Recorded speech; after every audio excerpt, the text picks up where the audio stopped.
بسم اللہ الرحمن الرحیم۔ ناظرین، آج ہم آپ کو ایک تاجر اور کبوتروں کا واقعہ سنائیں گے۔ آخر تاجر نے ایسا کون سا کام کیا تھا جسے مرنے کے بعد کبوتروں نے گواہی دی؟ ناظرین، واقعہ کچھ اس طرح کا ہے۔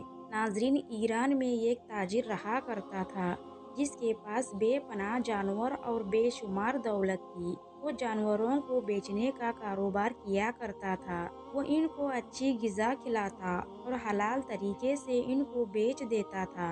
اسی وجہ سے اس کو ایک جگہ سے دوسری جگہ جانا پڑتا تھا۔ اس انسان کے پاس بہت سی بکریاں تھیں۔ ایک مرتبہ ایسا ہوا کہ اس نے دوسرے شہر اپنی بکریوں کو بیچنے کا فیصلہ کر لیا۔ اس نے اپنے بیٹے سے کہا کہ میں دوسرے شہر بکریاں بیچنے کے لیے جا رہا ہوں۔ بیٹے نے کہا کہ ابا جان، میں بھی آپ کے ساتھ چلتا ہوں۔ تاجر بولا کہ نہیں، اس بار نہیں، پھر کبھی چلنا۔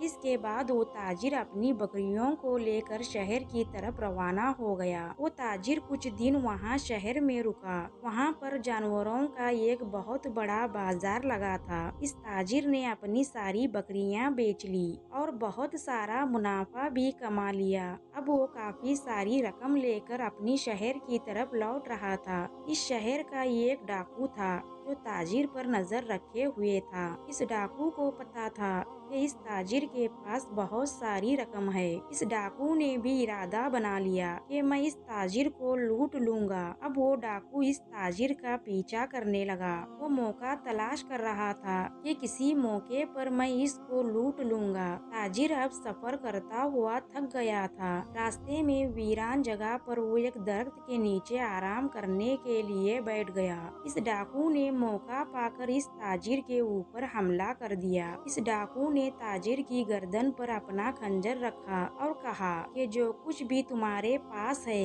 میرے حوالے کر دو۔ اس نیک انسان نے ادھر ادھر دیکھا اور شور مچایا کہ شاید میری کوئی مدد کو آ جائے، لیکن وہاں پر اس کی مدد کرنے کے لیے کوئی بھی نہیں تھا۔ اس تاجر نے اپنا سارا مال دولت اس ڈاکو کے حوالے کر دیا اور کہا کہ اب مجھے جانے دو، لیکن اس ڈاکو کی نیت بدل چکی تھی۔ ڈاکو کہنے لگا کہ نہیں، اب میں تمہیں مار ہی ڈالوں گا۔ تاجر کہنے لگا کہ تم نے میرا سارا مال لے لیا، اب تم کو میری جان سے کیا غرض ہے؟ میرے چھوٹے چھوٹے بچے ہیں، مجھے یہاں سے جانے دو۔ مگر ڈاکو کے سر پر خون سوار تھا۔ اس تاجر نے کافی ساری منت مزاج کی کہ مجھے چھوڑ دو، مجھے جانے دو۔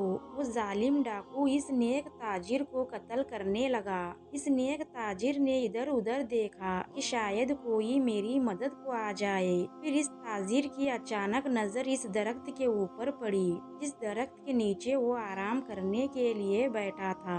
اس پیڑ کے اوپر دو کبوتروں کے جوڑے بیٹھے تھے۔ تاجر نے ان کبوتروں کو مخاطب کرتے ہوئے کہا کہ اے کبوتروں، گواہ رہنا کہ اس ظالم نے مجھے بے دردی سے قتل کیا ہے۔ میرے حلال کے کمائے ہوئے مال کو اس نے چھین لیا۔ اے کبوتروں، تم گواہ رہنا کہ اس نے مجھے کیسے بے دردی سے مارا ہے اور میرے بچوں کو اس بارے میں بتا دینا۔ تب تک اس ظالم ڈاکو نے اس نیک تاجر کو قتل کر دیا تھا۔ قتل کر کے وہ ڈاکو اس تاجر کی آخری الفاظ دہرانے لگا کہ اے کبوتروں، گواہ رہنا کہ اس ظالم نے مجھے کیسے مارا ہے، اور ہنسنے لگا، مذاق اڑانے لگا کہ یہ کبوتر بھلا تمہاری گواہی کیسے دیں گے۔ اب ڈاکو نے اس تاجر کو مار دیا اور وہیں پر چھوڑ کر اپنا راستہ لے لیا۔ وہ ڈاکو راستے میں بھی اس تاجر کے آخری الفاظ دہراتا رہا کہ اے کبوتروں، گواہ رہنا، بھلا بے زبان کبوتر اس کی کیا گواہی دیں گے۔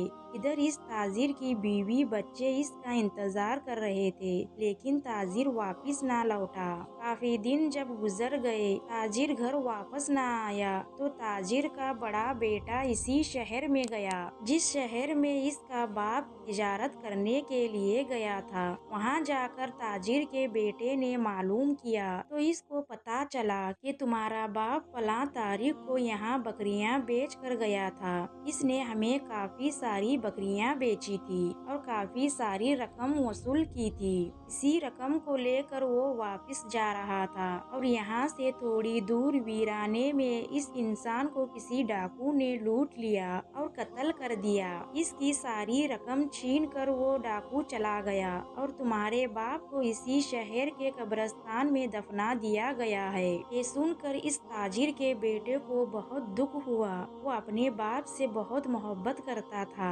इसके बाद वो बेटा शहर के हाकिम के पास आया और कहने लगा कि मेरे बाप के साथ ये क्या हो गया। मेरा बाप तो यहाँ बकरियाँ बेचने के लिए आया था। मेरे बाप को कत्ल कर दिया गया और इसके पास जो रकम थी वो भी छीन ली। मुझे रकम का गम नहीं, लेकिन मुझे मेरे बाप का बहुत गम है। ऐसे में आपके शहर में कोई आता है और इसे मार कर चला जाता है कि आपके शहर में इसको पकड़ने वाला कोई नहीं है। इस शहर के हाकिम ने इस लड़के की कोई बात न सुनी। वो रो रो के वहाँ से काजी के पास पहुँचा। काजी ने भी इस लड़के की कोई बात न सुनी। इसके बाद ताजिर का बेटा अपने बाप के दोस्तों के पास गया जिनके हाथों इसके बाप ने बकरियों को बेचा था।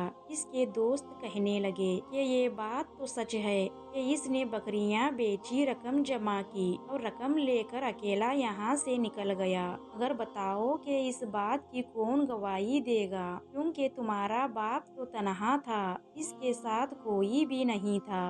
अगर इसके साथ कोई होता तो शायद इसको भी मार दिया जाता। बड़ी ही बेदर्दी से कातिल ने तुम्हारे बाप को कत्ल किया है और कत्ल करके अब वो वहाँ से जा चुका है। इसने कोई निशान भी नहीं छोड़ा है। हम इसको कैसे ढूंढ सकते हैं। इसके बाद ताजिर का बेटा वहाँ से मायूस होकर घर वापस लौट आया और घर आकर सोच रहा था कि किस तरह ये सारी बात मैं अपने माँ को बताऊं, लेकिन माँ को बताना भी जरूरी था। इस इंसान ने अपनी माँ को बताया कि ऐ मेरी प्यारी माँ, बाबा को किसी ने मार दिया है और पैसे भी सारे लेकर भाग गया है। वो कौन था हम नहीं जानते और मैं अभी अभी बाप के कब्र से होकर आ रहा हूँ। माँ ने जब ये बात सुनी तो माँ बेहोश हो गई और सदमे से दो चार हो गई। इसके बाद काफी वक्त गुजरने के बाद भी इस डाकू का कोई पता नहीं चल सका था कि किसने इस ताजिर को कत्ल किया है। वो बेटा परेशान था कि किस तरह मैं अपने बाप को इंसाफ दिलाऊं। एक मर्तबा ऐसा हुआ कि वो बेटा फजर की नमाज पढ़ने के लिए मस्जिद में गया।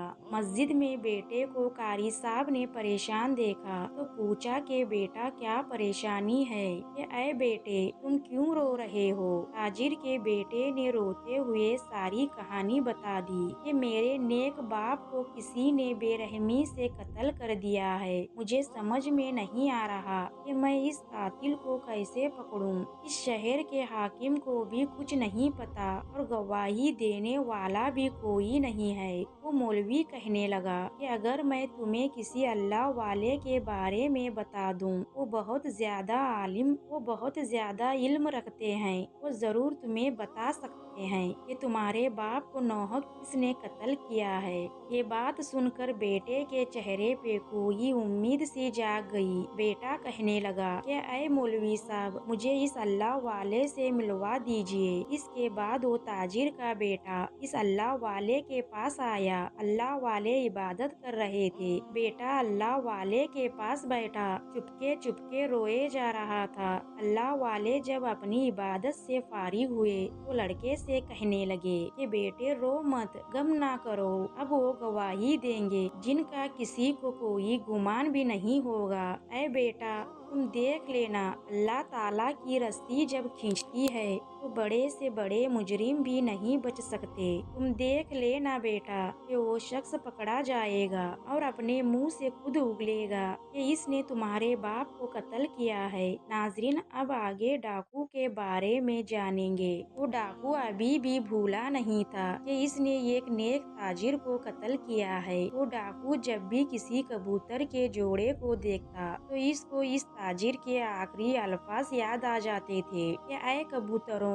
गवाह रहना। वो फिर से हंसता और कहता कि कितना बेवकूफ था वो ताजिर, बेजुबान कबूतरों को गवाह बना गया अब मुझे भला कौन पकड़ सकता है? मैं शहर का अमीर तरीन आदमी हूँ। एक मर्तबा इस डाकू के किसी करीबी दोस्त के तकरीब थी। वो डाकू खुद भी अमीर था और इसके रिश्तेदार भी अमीर थे। वहाँ पर बहुत से अमीर अमीर लोग आए हुए थे और तरह तरह के पकवान बने हुए थे। इस डाकू के सामने भी एक बहुत बड़ा थाल रखा गया। जब इस कातिल ने थाल से ढकना उठाया तो सामने दो कबूतर भुने हुए पड़े थे। ये मंजर देखकर इस आदमी ने लंबी सांस ली और इसके आंखों के सामने एक दरख्त, इसके ऊपर बैठे एक कबूतरों का जोड़ा और इस दरख्त के नीचे पड़ी एक लाश नजर आ गई। और फिर इस कातिल डाकू के कानों में ताजिर की आवाज गूंजने लगी कि ऐ कबूतरों गवाह रहना। वो कातिल वहाँ पर जोर जोर से हंसने लगा। लोग इस इंसान को गौर से देखने लगे कि इसको क्या हो गया है। अब वो कातिल डाकू सामने खाने पड़े को भूल गया और अपना किस्सा सुनाने लगा। इस इंसान ने इस ताजिर को किस तरह बेदर्दी से मारा था और किस तरह इसका माल लूटा था। इस डाकू ने वहाँ पर बैठकर अपना सारा मामला तफसील से लोगों को बता दिया। फिर ताजिर की आखिरी बात बताई कि ऐ कबूतरों गवाह रहना। लोग इस डाकू की बात सुनकर हैरान हो रहे थे। जब इस डाकू ने अपने मुंह से सारा सच उगल दिया तो इसको एहसास हुआ कि मैंने ही अपने मुंह से ही अपना राज फाश कर दिया है। फिर इस डाकू को एहसास हुआ कि इसने क्या गलती कर दी है। लोगों को बताकर कि इसने क्या गलती कर दी है, लोगों को बताकर बरसों से इस बात को लोग भूल चुके थे। डाकू ने अपने मुंह से खुद ही बता दिया कि ताजिर को इसने कत्ल किया है। लेकिन अब वो क्या था? अब तो तीर कमान से निकल चुका था। तमाम लोगों को इस डाकू के बारे में पता चल गया और शहर के हाकिम को भी खबर मिल चुकी थी। इसने फौरन इस डाकू को गिरफ्तार कर लिया। इसके बाद हाकिम ने लोगों को कहा कि जिन लोगों ने इस डाकू के मुंह से सच सुना है वो सारे लोग मुझे आकर बताएं कि क्या सुना है। लोगों ने सच बता दिया कि इस डाकू ने अपने मुंह से अपना जुर्म कबूल किया है और हमने अपने कानों से सुना है। इतने सारे लोगों की गवाही सुनकर अब डाकू के पास एतराफ के सिवा और कोई चारा नहीं था। जाहिर सी बात है, अब वो कैसे कह सकता था कि मैंने ये अल्फाज नहीं कहे हैं। हाकिम ने इस डाकू को फांसी की सजा सुना दी। फांसी से एक दिन पहले डाकू ने अपनी बीवी से मुलाकात की। इस डाकू की बीवी ने इस डाकू से कहा कि इतने सालों से आपने मुझे भी नहीं बताया और किसी को कुछ पता नहीं था कि इस ताजिर को आपने कत्ल किया है। फिर आपने अपने मुंह से कैसे कबूल कर लिया? वो डाकू कहने लगा कि मुझे खुद इस बात का नहीं पता। मुझे ऐसे लगा कि एक बुजुर्ग हस्ती मेरे सामने है। इनका चेहरा नूरानी था। वो अचानक मेरे सामने आए और इन्होंने कुछ पढ़कर मेरे चेहरे पर दम किया और मैं अचानक बोलने लगा। मैंने वो सब बोल दिया जिसको ना बोलने की कभी मैंने कसम खाई थी। अगले रोज इसको फांसी देनी थी। वहाँ पर काफी सारे लोग तमाशा देखने के लिए जमा हो गए। इन लोगों में से एक ताजिर का बेटा भी था। ताजिर के बेटे को पता चल चुका था कि मुजरिम पकड़ा गया है। ताजिर का बेटा समझ गया कि अल्लाह वाले की बात सच हो गई है कि वो मुजरिम खुद ही अपने मुंह से कबूल करेगा। फांसी होने से पहले इस मुजरिम ने कहा कि ऐ लोगों, मेरे मुंह से वो अल्फाज नहीं निकले थे। वो अल्फाज तो कबूतरों के मुंह से निकले थे। वो गवाही तो कबूतरों ने दी थी जो इस दिन दरख्त के ऊपर मुझे मारते हुए देख रहे थे। और इस दिन भी वो दो कबूतर मेरे सामने थाल के बीच पड़े हुए थे। गवाही कबूतर दे रहे थे और अल्फाज मेरे मुंह से निकल रहे थे। लोगों ने जब इस डाकू की ऐसी बातें सुनी तो लोग इस डाकू को पागल समझ रहे थे। जब रस्सी खींची गई और इस जालिम को सजा मिल गई तब लोगों ने सुकून पाया कि एक जालिम एक मुजरिम को सजा मिल गई। जब इस इंसान को फांसी हो गई तो लोगों ने दो कबूतरों को उड़ते हुए देखा और वो उड़ते हुए इस इंसान के सर सर के ऊपर आकर बैठ गए।